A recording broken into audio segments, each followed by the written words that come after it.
You're listening to Engage Williston, a Williston Area Chamber of Commerce podcast, brought to you by the Leadership Williston class of 2025. Your hosts are Diane Schmidt, Megan Liss, and Carmen Delaney. Engage Williston is brought to you by Western Cooperative Credit Union. You can visit their website at wccu.org. Join the herd. Hello and welcome to another episode of Engage Williston. I'm Diane Schmidt and I have Jackie Monzon with us today. And of course, Carmen and Meg. And Meg's going to give us our roadmap. I would love to. Here's what you can look forward to in today's episode. Talking about who's Jackie Monzon, what was her Leadership Williston project, what we can look forward to in the future, and of course, our last amazing, fun question. So let's kick it off. Welcome, Jackie. Welcome, Jackie. Thank you. You're like, oh. We're excited to have you here. Well, thank you for having me. Yeah. All right. So we've officially finished Leadership Williston. Yes. Yeah. So do you want to start with your project and what that all entailed? Do you want to tell us a little bit about that? So I actually did a partner project with Victoria Hoppy, and we did a Diaper Dash Color Run. So she had the idea of a color run, and I had the idea of a Diaper Dash to collect diapers for a local nonprofit here in Williston. Nice. And how did that come about? Like you mentioned, you each had your own idea. Right. So actually, my idea came from a situation where I was in a grocery store here in Williston late last year. I want to say it was like after Thanksgiving time, before Christmas. And I was in line, and there was a young mother in front of me that had a young child and a baby. And she was ringing up all of her groceries. And this was at the self-check. So I was kind of waiting to go to the next to check out. And I noticed that she made kind of like a couple of faces, like she was kind of a little embarrassed because she couldn't afford all the items that she was trying to purchase at the time. So she had her older child take the diapers that she was trying to purchase back and told him to go put it back on the shelf. And at that time, I just kind of stepped in and gave her the money for the diapers because she was not going to be able to purchase them at that time. You know, and not very many people would have done that. They would have just kind of looked the other way. You know, I don't, I've been in situations like that before where I guess maybe I hadn't stepped in when maybe I could have, but something just kind of pushed me towards her. And I just kind of felt the need to step in. I mean, I can't imagine being a young mom and not being able to afford my diapers and my groceries at the same time. Yeah. And I think maybe a lot of people don't realize how common that problem actually is. And it is common, and it's more common in even our little small town here that people don't, you know, everybody goes to the grocery store and, you know, we take for granted what we're able to put in our own grocery cart and walk out of the store with and put in our vehicle and drive home and feed our kids with, and not everybody can do that. Yeah. Right. And so did this instance happen before the Leadership Williston? Yeah, it actually even happened before I applied for the Leadership Williston. Okay. So it happened in late November of last year, and I didn't apply until, I want to say, December time. So it was prior to even coming up. Okay. But this incident was definitely kind of just in your mind when you were kind of coming up with the project. Right. And I kind of like when I came and I did my interview for Leadership Williston to apply for the program, I kind of had an idea, but I wasn't sure how I was going to implement it at that time. So once we got into our group setting of the classroom with Helen from the county and everything, we kind of were like brainstorming ideas. Yeah. Yeah, because it took you and Victoria just not very long to pair up together. I think we had one class where we were kind of trying to do our own projects on our own, and we kind of just talked over lunch that day. And I don't know, it just kind of happened naturally that we decided to, you know, put our forces together to make it work. And what did that look like? Like separately, what were you thinking about? I was wanting to do somehow do some kind of collaboration with a local nonprofit to collect diapers, but I didn't know what I would do to have those, you know, to implement it. Right. Yeah. And Victoria was wanting to do like a color run. So we kind of came up with the idea that we would force them together and the entry fee for the color run would be a package of diapers. Oh. So then when there would be no money collected, children could run free with a participating adult. So say a mom and dad brought their entire family, they'd only had to bring 2 packages of diapers, one for mom, one for dad. All the kids got to participate for free. Right. That is so cool. I feel like that's just destiny. That Right. was just like, it was the perfect ideas at the perfect time. It was great. And then coming up with a nonprofit was really easy. I have a friend, Jossie Rice, who is the founder of Olive Motherhood Foundation. I knew immediately that's who we wanted to work with. And so I reached out to her, and she put me in contact with their vice president, Delaney Simon, and we met. Victoria and I met with her, and we knew immediately it was going to work out for us. I mean, she thought it was a great idea, and they helped us with marketing. They put things on Facebook, on their website. I mean, it was great. They had a lot of volunteers that came that are part of the Olive Motherhood, and it was awesome. It was a great experience. Yeah, because their network is pretty big. It's very big. In fact, I'm on their volunteer board as well. Like, I help out with their volunteers. And so we're constantly getting text messages. Someone just had a new baby who wants to be part of the, the dinner meals, or who wants to participate in helping with this. And so they have a great network, and it's awesome. That's really cool. awesome. I didn't realize that was such, they do all that. Yeah, they do. And she sent out like a text message to me when I first started talking to her. And she's like, well, do you want to be on our text message when we send out, we need, Meals on Wheels for, moms that just had babies? I'm like, yes, please put me on the volunteer list. So it's been great to be able to give back to them as much as they gave to us, helping us with our project. Yeah. And what did that help kind of look like with Olive Motherhood? So it was great. They actually covered the cost of the, I can't think of the name off the top of my head, but it's out at Spring Lake Park. The meal boat. Yes, the keel boat. They covered that cost for us to be able to rent that for the day of the color run. So we had that to set up where we did registration. There was a restroom there for kids to be able to use. It was just great. And then she also made flyers for us. She put things out on their Facebook. She did a Facebook event page for us. So people were able to, see events there. And I had... was able to post on that Facebook page. And, I got donations from local businesses here in town that donated prizes for the runners and stuff for the kids. And was that always an intention, or was that more of like a... Not necessarily, but you always, no matter what kind of event you have, if you're going to ask someone to bring something, you kind of have to give something back. Right. So we were asking for people to donate diapers. So we wanted to make sure the kids had something. Right. And every single child walked away with some sort of gift that day. Oh, that's awesome. That's wonderful. What And were I'm some sure- of the what were some of the prices for Oh them? my gosh, we got donations from several businesses here in town. So Reading Between the Lanes, she donated a gift card for books. We received donations from Deja Brew, coffee card donations. We got something from Jack and Jill Juice on Main Street. We got a gift card from and a gift basket from Accent Decor. Taylor Olson at First Seth Olson in Everett, she donated 3 big baskets of children's coloring books and crayons and paints and chalks and things like that. So there was a lot of great things, board games, puzzles, things like that. Wow. How fun. And so there was a color run aspect to it. So that involved kind of like throwing colorful powders. Right. Runners were encouraged to wear white. So we did put that out there on the Facebook page for the runners to wear white or light colors. And Victoria actually, she kind of pushed herself to do that. Part of the program was the color run part. So she ordered all the chalk, and that's basically what it is. It's chalk color. And we had, we voluntold our husbands who helped that day. And so we put them out there. We had 4 stations of 2 colors at each station. So there's 8 different colors. So a lot of the kids were just super excited about the colors. They would just run back and forth and yeah.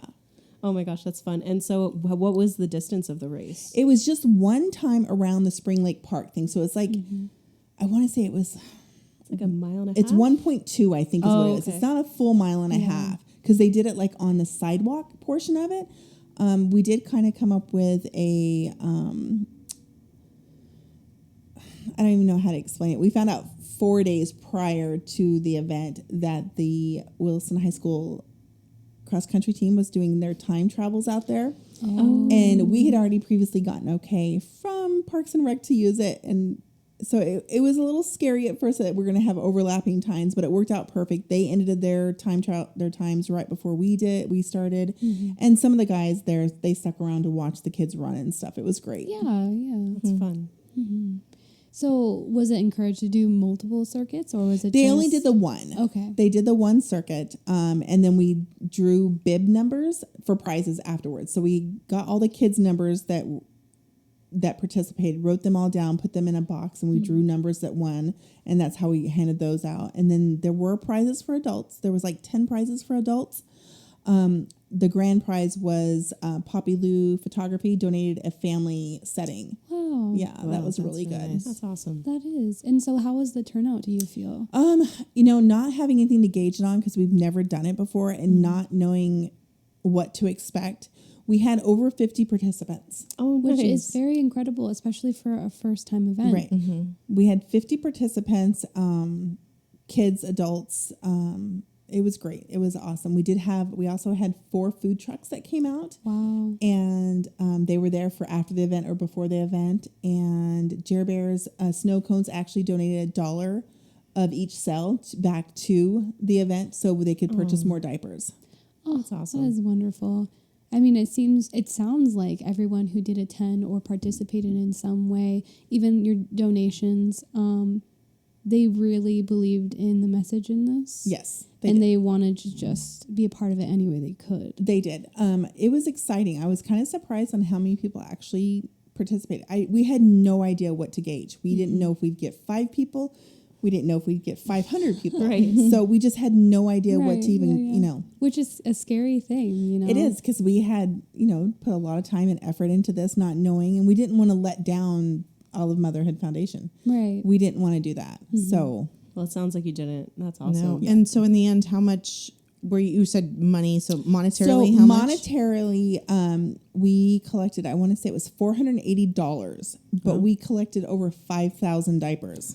Wow. That's crazy. That is incredible. That's awesome. Yeah. Because we were talking about what was the estimate of diapers per year. Oh, gosh. I'd have to go back and do the math. It's like 6.7 diapers per day is what the national average is per. So it's like, I don't know. I'd have to do the math. I mean, Isn't that crazy? I mean, you don't really think about it, right? You just use the diaper and you're done. It's like Right. 2,000-ish.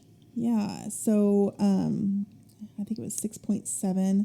Yeah, that's crazy. So it's like $2,400 diapers a year is what Wow. On average. on average. I mean, what if your kid's sick or other things going on? well, I mean, and newborns go through so much more. Yes.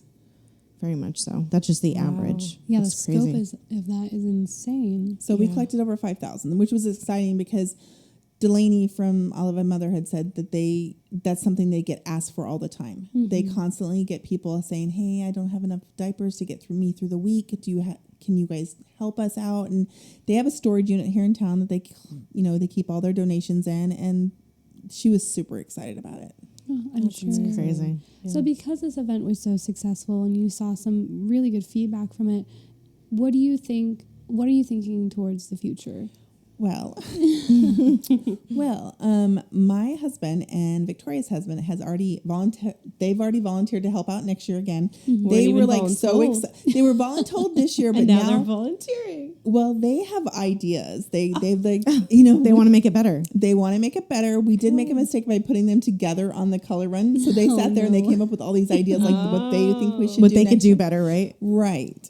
And so we are going to do it next year. Victoria and I do want to, help them out. And so we'll be part of it again next year. Oh, that's wonderful awesome. news. And hopefully you just see this grow and expand and see more participation and even better results. Right. I mean, this was amazing, but I can't even imagine where it could reach to in the future. Right. And I think next year, we'll do it a little bit earlier in the summer. We did it in August this year. It was a little bit cooler. Of course, it was the week before school started. So there was a lot of people were out, they'd gone to Minot to go back to school shopping. There were other events here in town. There was like an airplane pool, I think, out at the airport that day. So there was other events going on, but I think we would try to do it early in the summer, maybe June, late June, early July, just to get maybe possibly some more people. And do you have, you mentioned that you guys have some ideas about it, but do you personally, is there things that you would like to do a little bit differently or add to it next time? I really don't know. like I said, this year we had nothing to gauge it on. Had no idea. I think maybe next year, maybe get some sponsors to help out. We did get Williston Builders Community. They donated a lot of diapers to us this year. I mean, they themselves donated almost 2,000 in diapers. Wow. It's crazy. Yeah. That's cool. That is cool. Yeah. Oh, well, so for our listeners, make sure to stay tuned in early summer for the next one. Yes. That's awesome. Yes. And so now that we've completed Leadership Williston, what are some of your takeaways from that program? You know, I had no idea what to expect in it because I'd never done it before. I didn't really actually even know anybody that had participated in it before. I think it's a great program, especially I've been here 10 years and there's things I didn't even know. Things I didn't even know about Williston. What was the most surprising of those? I honestly have to say the history of Williston. Oh. I didn't know a lot about the history. And Charles Wilder, that owns the bookstore here in town, I could sit here and listen to him all day long talk. He has amazing stories, firsthand knowledge of things because, his family was here. They were one of the first ones here. He was talking about his grandmothers and his great-grandmothers that were here. So I loved listening to his stories about the history of Williston. And I think everybody should take 2 minutes of their day and just talk to that man. He knows so much.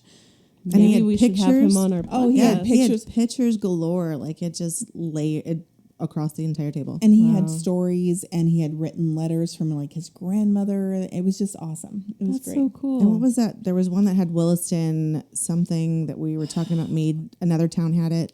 I can't remember now, but yeah. It was a weird saying, and they're like, that's just like somebody else's, like make it great again or something like that. Similar to that, right? Yeah, it was pretty nice. Wow.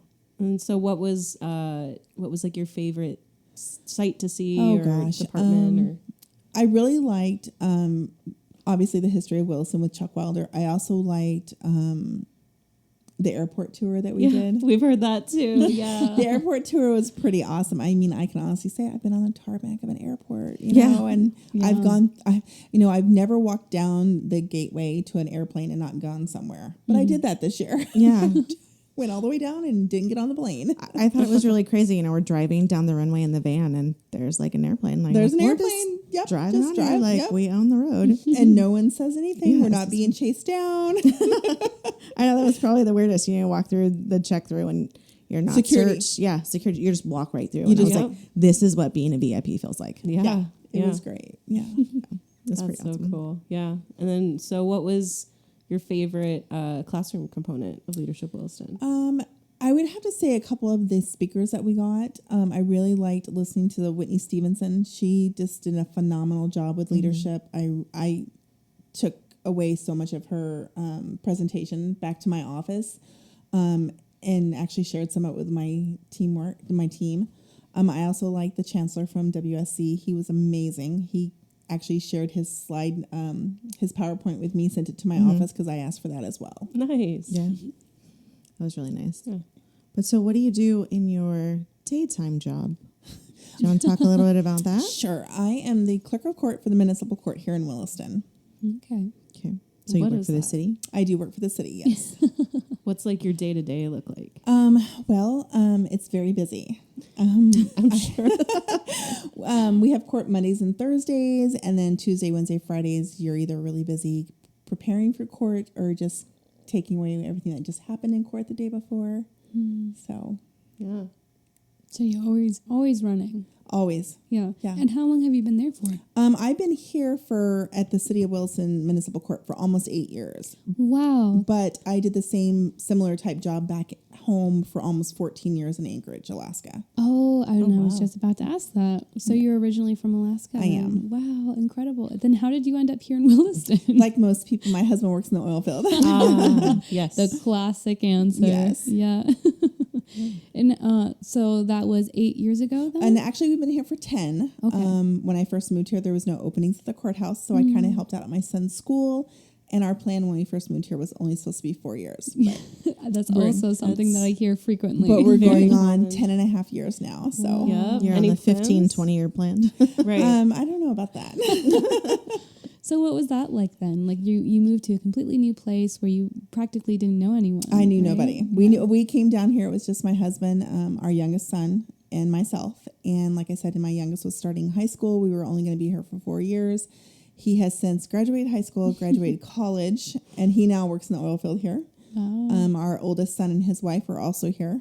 So we have lots of family now. Mm-hmm. But yeah, so we're here now. I don't know. I mean, I think we'll be here till we retire. Oh, So, I mean, obviously then you've seen this place grow. Yes. And, you know, all of its changes and its new additions and that's awesome. Yeah.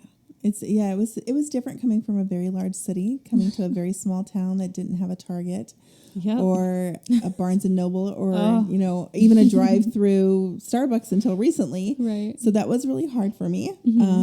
I never had to shop at Amazon living in Anchorage, and the first month we were here, I had multiple packages coming a day. Right. Amazon's your friend when you live here. You do. And there is no 2-day shipping here. No, Not anymore. no. There used to be, but not anymore. When was that? When I got here in 2015, we could get things in 2 days. Wow. What happened? Why did they take that away? I have no idea. Oh, We were ordering too much, I guess. I guess so. True. Yeah, that's so interesting though that you went in through this Leadership Williston program and it kind of helped you to kind of understand the city a bit more and gain a new perspective. What did you feel was kind of the biggest culture shock of moving from Anchorage to here? Well, I came from a very large city that, 400,000 people coming here. So that had like the 10th of that population. It was hard for us at first. I mean, we left a huge city. We left all of our family. We left the wildlife. We left the trees. It was, it took a while, but, we're here and we're happy now. I mean, it was the best move we've ever made. So we were super excited. Oh, that's awesome. And I mean, just having you here, Williston gets to have these new ideas and these new initiatives that helps expand our community and really builds this network of support between, people and mothers. And so we're lucky to have you here. Well, thank you. Yeah. Yeah, it's so cool that you saw an incident that happened in November and then you saw a project come to fruition to address that problem. Right. How cool. And did you ever think that you would be doing this, a few years back? Doing Leadership Williston? Yep, Leadership Williston. Running It was never actually on my radar. Not at all. Yeah. No, So this was a whole new experience for you. it was. And what really pushed you to do it? Well, it was something my supervisor and I had talked about, just leadership opportunities here in Williston. And when the opportunity came up, I applied and that was it. Cool. And we That's were awesome. such a small class. Right. We were a very tiny class from my understanding compared to what they've had in the past. I mean, We started with 8 and then 2 dropped out and we finished with 6. finished with 6. So we had 5 actual projects with Victoria and I doing ours together and then 4 others. So Yeah. Yeah. It's crazy. Huh? And do you feel being a part of this program, do you feel like a difference in the people that you've met and the relationships that you built and the things that you learned as opposed to in the scheme of how long you've lived here? Oh, absolutely. I mean, there were so many things I had no idea anything about so much here in town. The Raymond, I mean, so many different things. Yeah. Just the history is phenomenal here. A lot of people don't know about the history. You don't know a lot about the farming here unless you grew up as a farming kid. A lot of people... I was an oil field brat. I married an oil field brat. And there's things I didn't know about the oil field that I never knew until, we went on our tours and stuff. Yeah. And had that conversation with those people. Right. And we're in everyday life when you're so busy, you're moving to one thing to the next. You don't stop and get that chance to have those conversations. Well, we get in such a mindset that, we're so, we wake up, we go to work, we drive home. We wake up, we drink, we do the same thing over and over and you kind of get into a complacent place that you just kind of, sometimes it's where you're driving along and you're like, oh, how did I get to work already? I don't remember driving past. I didn't stop at things like that. Autopilot. Yeah, completely autopilot. Yeah. And then just tapping into the rest of the world around you and really seeing how it's all connected. It's really cool. Yeah. Right. And then just meeting the people. I mean, we had a really good class. I mean, we all got along really well. We were all very supportive of each other's projects.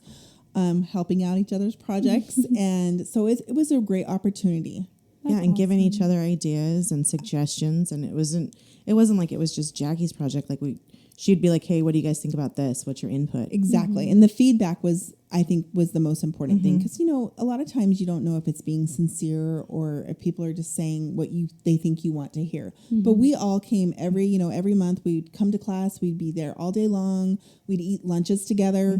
We carpooled to some of these places together. So, it was an experience that I got to do, but I got to share it with 5 other people. Right. So it makes a huge difference instead of just doing it by yourself. Yeah. And you build that connection, right? You got that rapport. You can call and be like, hey, I got a question about the courthouse. And I can call Jackie. Yeah. So or a banking question. Right. I can call Diane, So, it's funny because I've done that a few times. It's, I think, and not only, these last 8 months, but I think these are friendships and, connections that we've made that'll just carry on. Right. Of course. We're even planning, doing lunch or coffee some of these. Right. We've been meeting for 8 months together. It's like, what are we going to do? What are we going to do? What are we going to do on We've Wednesday? shared a lot of Jimmy John lunches together. Yeah. Yeah. It's just natural now. You're just like, when are we meeting up next? Yeah. So what sort of advice would you give to somebody new to the community who may not be as open-minded to what Williston has to offer in the lessons that you've learned?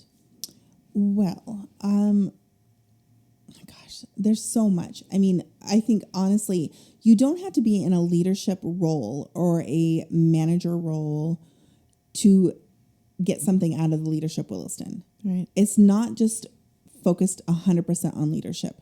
It's about the connections that you make here in town. It's about the knowledge that those people that you meet on an everyday basis that you take away from.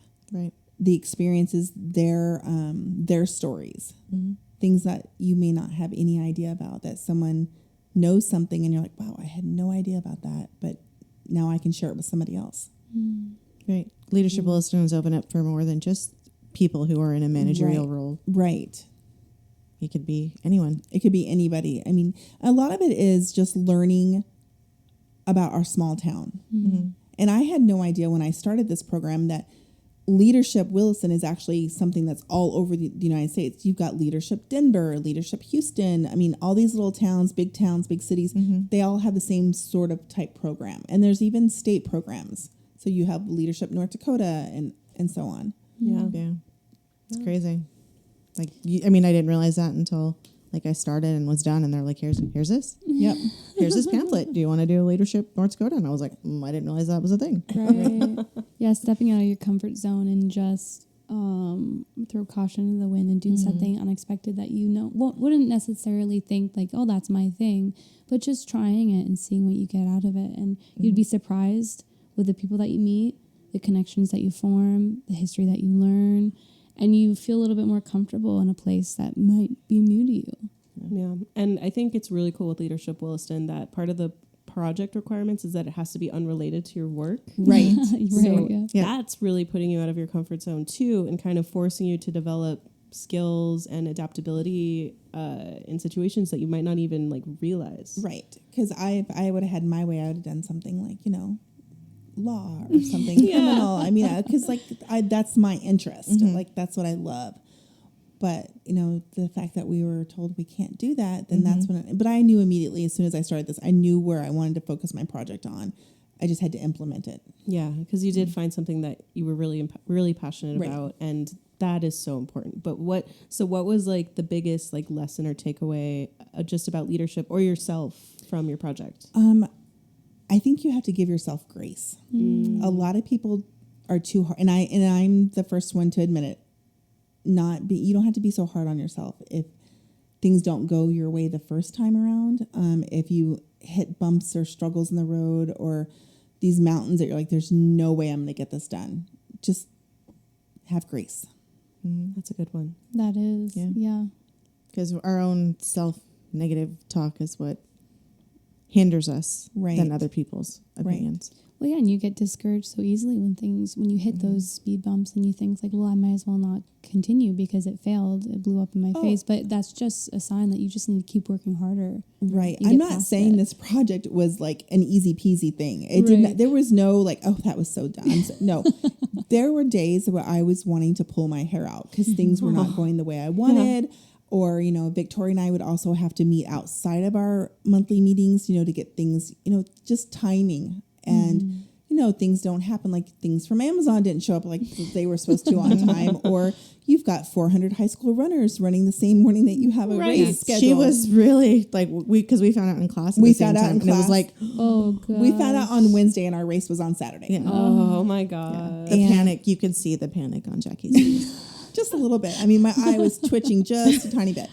But then also, you've got to kind of just, you can't control everything, and you can only control what you can control, and you can't control everything that's on the outside world. You just have to give grace. That's all you got to do. Focus on what you can control and give Yes. grace for yourself. Exactly. Yeah, I like that. I do too. I'm gonna try to keep that in my mind. When you're hard on yourself. Pin that. Yeah. Just pin it. I'll put a pin in that. Put a pin in it. Yeah. Well, that's awesome. I'm just so happy that you can be here and share this wonderful project and just this experience that you've had, and really shed some light on an issue that not a lot of people think about day to day. Right. So I do want to just kind of plug Olive Motherhood Foundation a little bit here. Right ahead. So if anybody's listening and they feel the need or the want to donate diapers, they also take canned foods and clothes, baby wipes, formula. You can reach out to them on Facebook. They are on Facebook. They can always use the diapers. That is the number one thing they're constantly being asked for. So if you can donate, contact them and donate it. And if you need assistance, Yeah, contact me. them. Yeah, or you can contact me. I'm on Facebook too. Awesome. Awesome. We'll make sure to link that in our description so it's easy to access. Yeah. yeah, Well, that's great. Well, I think the last thing that we have, it's time. it's time for the fun question. Fun Oh question. my. I know this has been stressing you out, hasn't it? But it's a good one. It's a don't good worry. question. So, if you could outsource one task forever, professional or personal, what would it be? Emptying the dishwasher. Oh my gosh, that is such a good answer. That is a Oh, great that is a good answer. Mine would be laundry. Yeah, Mine mine I'll would be do laundry all day long. I do Yeah. not like. I mean, like You put all the effort in putting it in and clicking the little button, right? And it should just be done. You should be done. You don't need to do I would anything admit else. that I have restarted a dishwasher before because I do not want to put it away. Yeah, I've done that. You looked left and right. No one was No watching. one's watching. A restart. Yeah. There was a Yep. speck on that plate. I Yep. love that. Yeah, I'm gonna have to say the dishwasher. That's funny. I love Although that. the laundry is also a good one. I wouldn't mind having someone fold my laundry. That would be nice. Yeah. I will fold it, wash it, dry it. I just don't want to put it away. Oh, Me too. So do you leave it in stacks or? Well, no, it's just my husband and I living at home, so it's like it's not that hard. I just don't like to do it. It's a Me too. process. I love folding laundry. It's very zen for me. It's very therapeutic for me. You guys are more than welcome. We've got 4 people's laundry. Whenever you're stressed. Whenever you're stressed, come right on over. Okay. Oh, that's awesome. I just might. But she's gonna be knocking on your door. I'm here for laundry. Oh, awesome. That's crazy. Well, thank you again for joining us here on the podcast. It was lovely. Yeah. I think we all took away some great stuff from this project and your experiences, and you're awesome. Like, I would never expect that you were from Alaska, so that's pretty cool. It is pretty cool. I know. Everybody's like, I want to go back. I'm like, yep, I love it. Yep, we try to go back a couple times a year. So Oh, let That's me know when you great, do. Yeah. well, Let thank us- you guys for having me today. Give us a Yeah. tour guide list of what to see when you're. Yes. There's so much. there is, I'm sure. Yeah. Well, maybe next time we'll have you back on the podcast. You tell us a little bit more. Yeah, absolutely. Love to. A whole Alaska episode. Yeah, there you go. We can do that. But it's so cool that you're really enjoying your time here in Williston, and your family has grown, and this is just kind of your home for now. It is Love my that. home. Awesome. And you're just starting on your journey to help the community better with this one project. Yes. And you're going to do it. Yeah, we're Every year? definitely going to follow up next summer and make it even bigger next year. Make it an annual event and Yes. be like, have you and Victoria thought of a name to call it? No, we haven't. We actually just, we just got done with Leadership Williston last Wednesday. So now it's kind of like a little bit of a break, but we're definitely going to start, diving in and come up with some ideas. Maybe like a play on your names, a little Something. combination. We could definitely could do something. Yeah. Well, if you create a Facebook page or a website, let us know and I we'll share definitely it will. to ours. Yes, that'd be great. Thank you guys. Of course. We're excited to see what this turns out into the future. We'll be on the lookout. Well, thank you guys. Thanks, Jackie. Thanks again, Jackie.